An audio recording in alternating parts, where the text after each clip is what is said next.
those cases, but in few cases we are able to get these evidences, and definitely we will act on them.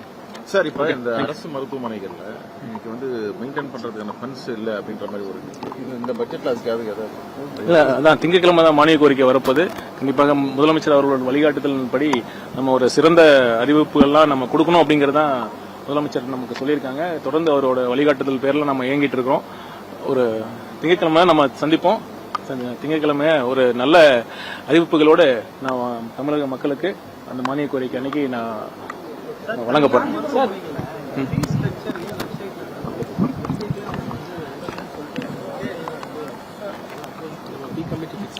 நம்ம அந்த ஃபீ தனியார் மருத்துவக் கல்லூரிகள்லாம் எந்த அளவுக்கு fees வசூலிக்கணும் அப்படிங்கிறது இந்த ஃபீஸ் கமிட்டி மூலமா தான் இருக்கு. டிரான்ஸ்பரண்டா தான் இருக்கும். கண்டிப்பா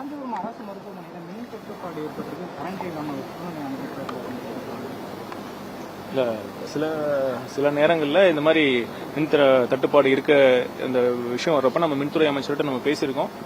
குறிப்பா மருத்துவமனைகளுக்கு தடையற்ற மின்சாரம் கிடைக்கணுங்கிறது தான் நம்ம சொல்லியிருக்கோம்.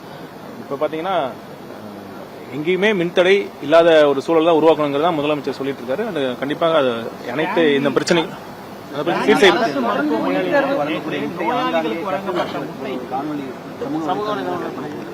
ஆமா, ஒரு சமூக வலைத்தளங்கள்ல ஒரு காணொலி நானும் பார்த்தேன். ஒரு முட்டை அரசு ஊழியர் மருத்துவமனை ஊழியர் அந்த பெட்ல வச்சுட்டு எப்படி இந்த மாதிரிதான் நோயாளிகளை நம்ம ட்ரீட் பண்ணணுமா அப்படிங்கிற மாதிரி வந்தது. உங்க அனைவருக்கும் நான் ஒரு செய்தி என்னன்னா, இந்த வீடியோ 5 மாதம் ஆச்சு. இந்த வீடியோ 5 மாதங்களுக்கு முன்னால் எடுத்த வீடியோ அது.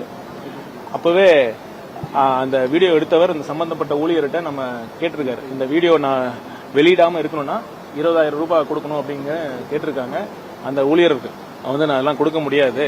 அவரு ஒரு சின்சியரா உழைக்கக்கூடிய ஊழியர் தான். முட்டை அந்த ஓடோட தான் இருக்கக்கூடிய முட்டை தான் அது. அவரு அந்த பர்டிகுலர் அந்த பேஷண்ட்டுக்கு அவரோட விருப்பத்தை அவர் சொன்ன பேர்ல தான் நான் மாதிரி கூட அட்டெண்டர்ஸ் இல்ல, நீங்க பெட்ல வச்சிருங்க அப்படின்னு சொன்னதன் பேர்ல தான் அந்த முட்டையை அப்படி வச்சிருக்காங்க. நம்ம அந்த காணொலி வந்தது உடனேயே நம்ம ஒரு என்கொயரி கமிட்டி பண்ணிட்டு ஒரு டீன் ஒரு ரிப்போர்ட் கொடுத்திருக்காங்க. 5 மாதங்களுக்கு முன்னால் எடுக்கப்பட்ட அது ஒரு காணொலி. அதை தவறாக பயன்படுத்த நோக்கத்தில் தான் எடுத்திருக்காங்க. அதனால அவங்க அந்த கேட்ட பணத்தை கொடுக்கவில்லை என்பதால் அந்த வீடியோ வெளியிட்டிருக்காங்க. அந்த மாதிரி இனிமேல் ப்ராப்ளம் இருக்காது. இனிமேல் ஸ்டான்லி மட்டும் இல்ல, தமிழ்நாட்டில் எங்கேயுமே ப்ராப்ளம் இருக்காது. தொடர்ந்து நம்ம வலியுறுத்திட்டு வரோம். அப்படி இருக்க சொல்ல தொடர்ந்து ஒன்றிய அரசு நீட் தேர்வு நடத்திட்டு வராங்க. அரசு பள்ளி மாணவர்களுக்கு நீட் தேர்வு பயிற்சி அதிக அளவில் வழங்குறதுக்கு என்ன நடவடிக்கை மாதிரி பள்ளிகள்ல நம்ம நீட் கோச்சிங் நம்ம கொடுத்துட்டு தான் இருக்கிறோம். ஒரு பக்கம் நம்ம தமிழ்நாடு நீட்டுக்கு விலக்கு அளிக்கணும், நாடு ஃபுல்லா நீட் இருக்கக்கூடாதுன்னு நம்ம போராடிட்டு இருக்கிறோம். இன்னொரு பக்கம் நம்ம வேற வழி இல்லாம அதற்கான தயாரிப்பு பணிகளும் நம்ம ஈடுபட்டுருக்கோம். நன்றி. தேங்க்யூ.